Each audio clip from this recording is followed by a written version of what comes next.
Hi guys, ನಮಸ್ಕಾರ ರೀ. ಧ್ವನಿ ಸರಿ ಇಲ್ಲ ಅದಲ್ರಿ. 2 ದಿವಸದಿಂದ ನನಗೂ ಆರಾಮಿರಲಿಲ್ಲ. ಜ್ವರ, ನೆಗಡಿ, ಕೆಮ್ಮು, ಮುಕ್ಕೊಂಡಿದ್ದೆ.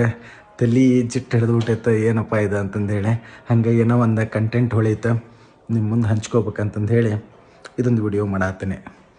ಏನಪ್ಪ ಅಂತಂದ್ರೆ, ಯಾವುದೋ ಒಂದು ವ್ಯಕ್ತಿ ಬಂದು ನಿಮ್ಮ ಎದುರಿಗೆ ಯಾವುದೋ ಒಂದು ವಿಷಯದ ಬಗ್ಗೆ ಕೇಳಾಕತ್ತಾನ ಅಂದ್ರೆ ಆ ವ್ಯಕ್ತಿಗೆ ಗೌರವ ಕೊಡ್ರಿ.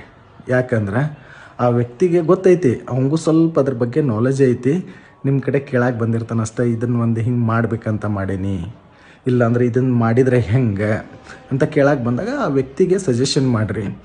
ಅದನ್ನು ಬಿಟ್ಟು ಥರ್ಡ್ ಪರ್ಸನ್ ಎದುರಿಗೆ ಅವ್ನಿಗೇನು ಗೊತ್ತಿರಲಿಲ್ಲ, ನನ್ನ ಮಗ ನನಗೆ ಕೇಳಕ್ಕೆ ಬಂದಿದ್ದ, ಹಾಗೆಲ್ಲ ಹೇಳಕ್ಕೆ ಹೋಗ್ಬೇಡ್ರಿ. ಯಾಕಂದ್ರೆ ಅವ್ರು ನಿಮ್ಮ ಮೇಲೆ ಎಲ್ಲೇ ಒಂದು ನಂಬಿಕೆ ಇಲ್ಲಿಟ್ಟಿರ್ತಾರೆ, ಅದ್ರ ಸಂಬಂಧ ನಿಮಗೆ ಕೇಳಕ್ಕೆ ಬಂದಿರ್ತಾರೆ. ಅದಕ್ಕೆ ನಿಮ್ಮ ಕೈಲಿ ಆದ್ರೆ ದಯವಿಟ್ಟು ಹೇಳಿ, ಇಲ್ಲ ಅಂದ್ರೆ ನನಗೆ ಗೊತ್ತಿಲ್ಲ ಅನ್ರಿ. ಯಾಕಂದ್ರೆ ಈಗಿನ ಜನ ಏನ್ರಿ, ಮೊಬೈಲ್ ಕೈಯಾಗ ಐತಿ, ಪ್ರತಿಯೊಂದು ವಿಷಯನೂ ಒಂದು ಸರ್ಚ್ ಹೊಡೆದ್ರೆ ಸಿಗ್ತೈತಿ.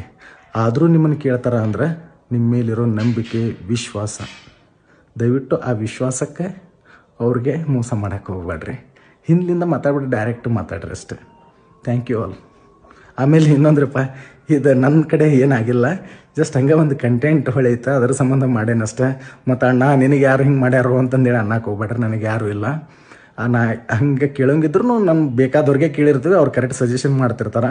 ಆದ್ರೆ ಭಾಳಷ್ಟು ಮಂದಿ ನಾನು ನೋಡಿರ್ತೀನಿ, ನನ್ನ ಮುಂದೆ ಹೇಳಿರ್ತಾರೆ, ಅವ್ನಿಗೇನು ಗೊತ್ತಿರಲಿಲ್ಲ ಅಣ್ಣ, ನನಗೆ ಕೇಳಕ್ಕೆ ಬಂದಿದ್ದ, ಹಂಗೆ ಹೇಳಿರ್ತಾರಲ್ಲ. ಅದಕ್ಕೆ ನಾ ಹೇಳಾಕತ್ತೀನಿ, ದಯವಿಟ್ಟು ಥರ್ಡ್ ಪರ್ಸನ್ ಎದುರಿಗೆ ಬೇರೆದವ್ರದ್ದು ಯಾರ ಏನರ ಪ್ರೈವೇಸಿ ಇದ್ರೆ ದಯವಿಟ್ಟು ಹಂಚ್ಕೊಳಕ್ಕೆ ಹೋಗ್ಬೇಡ್ರಿ. Thank you all.